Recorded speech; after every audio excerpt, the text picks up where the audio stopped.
Hello mga Mima! So ngayon po ay mamamako tayo kung saan ay maraming pako dito lang sa Dibulo.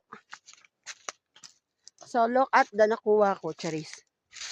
So marami po kaming namamako kasi wala na po kaming bigas. Kailangan na po namin ng pambenta. Ganito po kami naghihirap po kami mga Mi. Yes, ayan po sila. Dalawang bakla doon.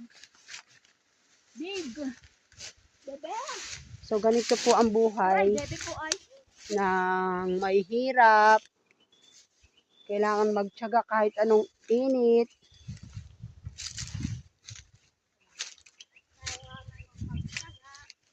Pag walang nilaga. Asan dito yung pinagmamalaki ng maraming pako? Hindi ako kayo nagkakalban.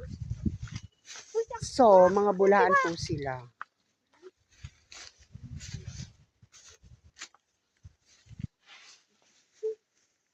Nabulong ako ng kambing.